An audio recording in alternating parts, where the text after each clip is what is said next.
My mother was a soldier, a hero in every sense. She faced countless battles. Accustomed to the unyielding battlefield, shots didn't faze her. She had seen it all. She witnessed many a man suffer, saw them go to war and never truly recover, saw them die, trying to settle a score. When in the army, she tell me, there's something you get used to. Always make sure your funeral ready. Always make sure your funeral ready. She says soldiers are never taught how to grieve, how to accept loss. Perhaps that's why every time she returned from war, she'd ask, son, what would you do if I died? I never truly understood that question then.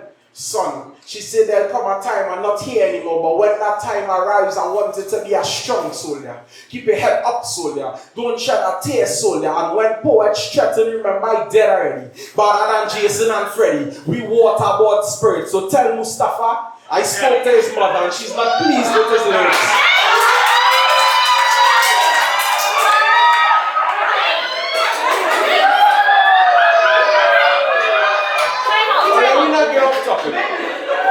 Let me not get off topic. Remember what I taught you in training. Pain is only mental. Son, when I went down war, I wouldn't be here anymore. And she repeated it over and over. I could see the war was taking its toll. The enemy breaking her down mentally and physically. It's hard to watch someone when you barely even recognize them anymore. My mother was a special ops, flyer than the flying squad. How she functioned so normal, and never knew she was undercover. How much tears she'd shed undercover, she changed. She changed her ethnicity so much times in that chemical warfare. One of the side effects was the thinning of hair. She went from African to East Indian so many times she had an identity crisis. Sunday lunches became curry pale or curry stew. I watched my mother suffer, saw her recover, then go back out into the battlefield time and time again. Every hospital visit was another fight, another score to settle. In a never-ending war, I was only 12 when I learned that lymphoma was the enemy. Learned that some people would rather die from a bullet than from cancer. Son, she said, look how strong I am. I wanted to be just like me. But mommy, I don't want to go to war.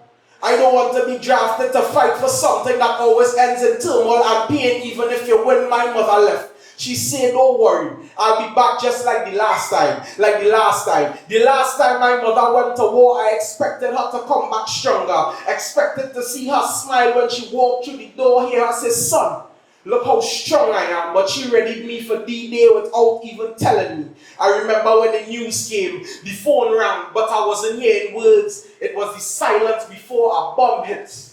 They told me she had signed a peace treaty with God. You see, a part of me died that day, but at least I knew the war was over for good.